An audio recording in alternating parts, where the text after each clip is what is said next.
Саламатсыздарбы, урматтуу кесиптештер, урматтуу бүгүн жыйын катышуучулар. 5,5 айдан кийин жаңы элдин ишенимин алган депутаттар ушул жерге келип иштешет. Мен сиздерден кечирим сурап атам. Мага көптөр чек койбой, мен ушул 10 мүнөткө аракет кылам. Кошулса бир 2 мүнөт кошуп берсеңиздер суранат элем. Урматтуу жолдош депутаттар, мен 4 жолу депутаттык даражага жеткирген элиме чексиз ыраазымын. Мен түшүнүп турам, ушул ишенимдин 90% Атым Абсамат Масалиевичтин авторитети ойногон деп адашпаймын. Бир нече жолу депутат болуп иштеп, жогорку кеңешти айтылган мынчалык сын пикирлерди уга элекмин. Ага өзүбүздүн ишмердүүлүгүбүз да себептүү. Конституцияга жазылган нормаларды карасак, биздики парламенттик президенттик республика. Бирок эмнегедир биз ушул парламент өзүнүн күчүнө алгысы да келбейт, жоопкерчилик мойнуга алгысы келбейт. Бул чоң жетишпестик деп айтат элем. Мойнубузга жоопкерчиликти алгыбыз келбейт. Үйрөнгөн адаттан ажырабай турабыз.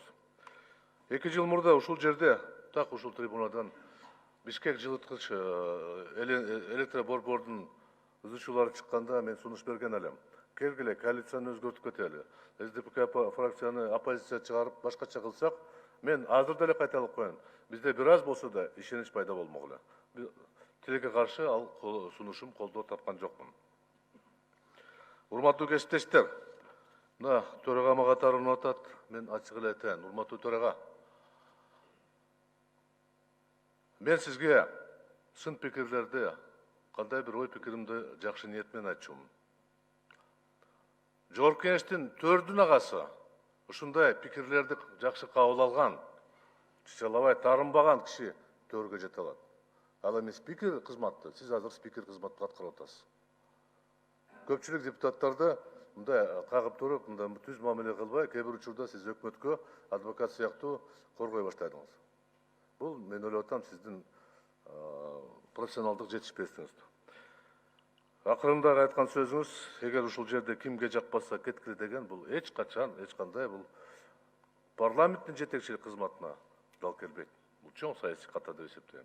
Бирок андай десек деле, мен ачык айтам, сиздин мүмкүнчүлүгүңүз бар, сиз жашсыз, Дастан Арсызбекович. Эгерде жакшы аракет кылсаңыз, көп жакшы нерсеге үйрөнсөңүз болот. Эгерде тарын туруп, чычалып турсаңыз, анда өспөйсүз.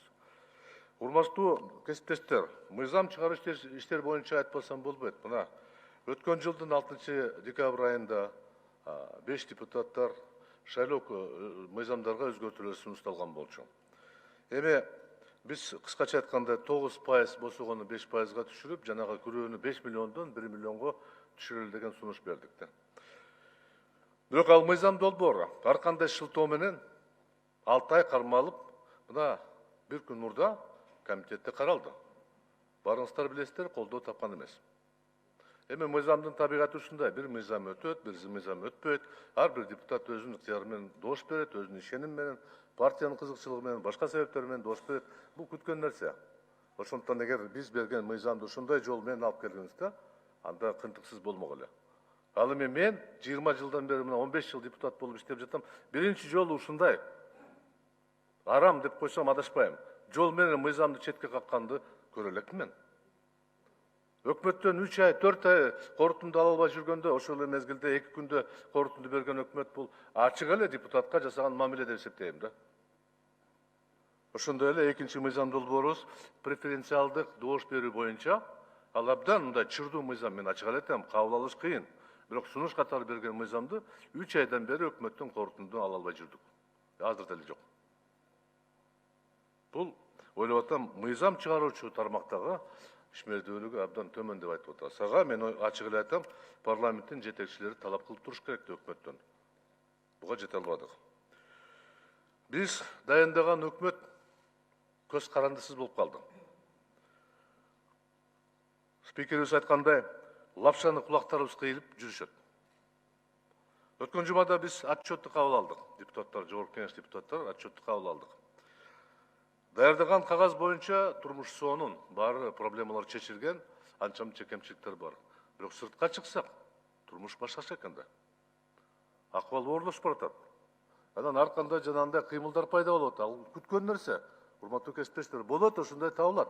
Качан оор болгон мезгилде, кыйын болгондо. Анан токтотуш кыйын болот аны. Биз отчеттун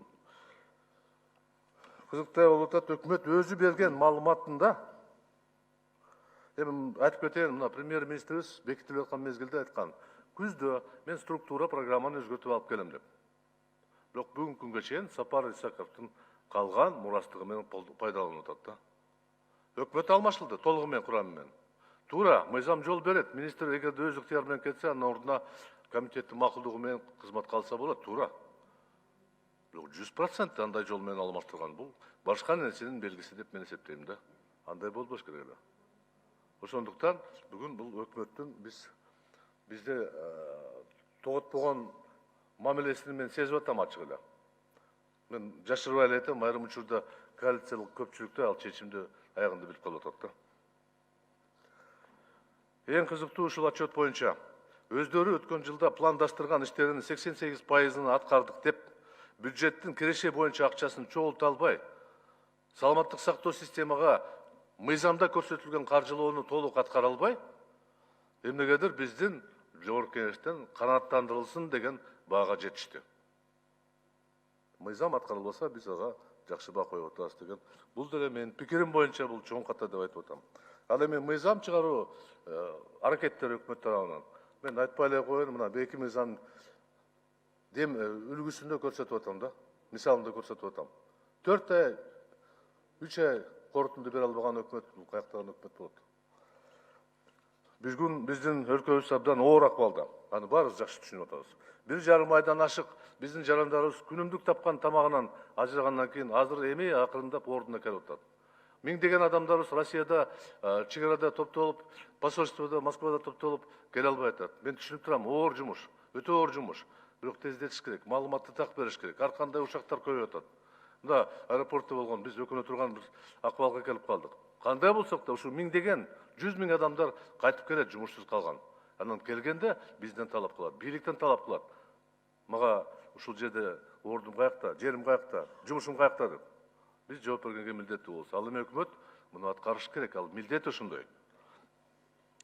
Мен айтып элем, карантин жок болуп, азыр элибизге кичине эркиндик берип атабыз. Жакшы, айла жок.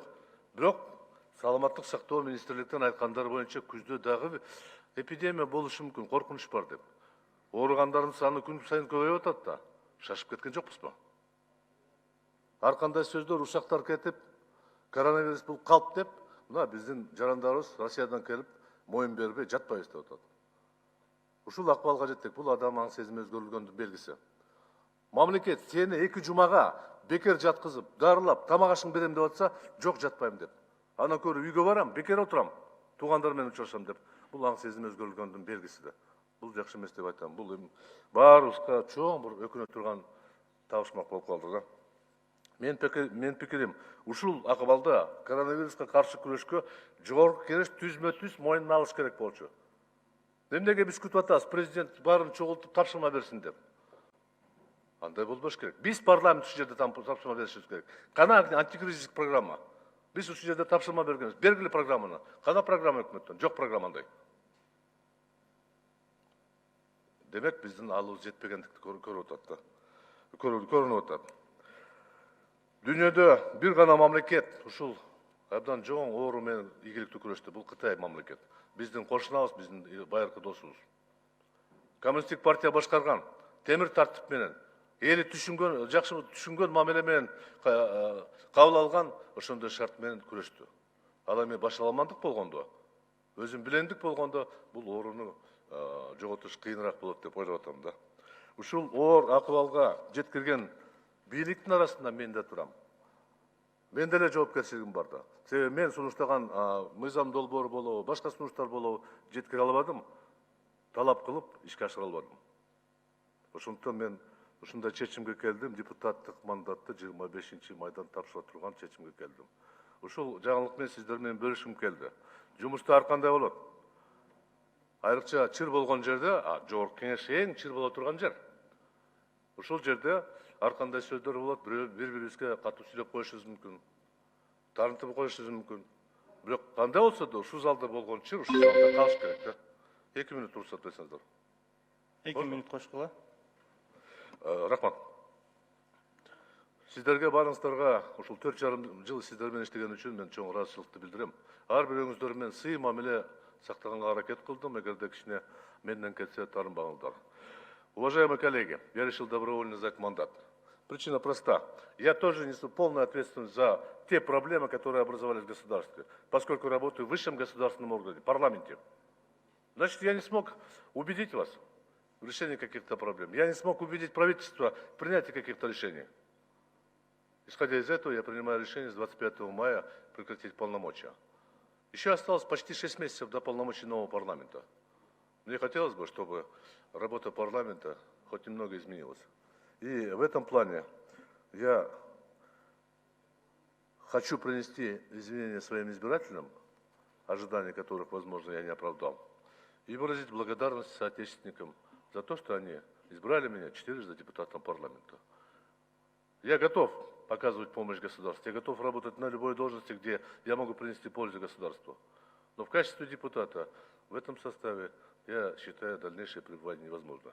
Спасибо вам большое, не обижайтесь, народу Кыргызстана процветания, а мы должны жить дальше, работать. Благодарю за внимание.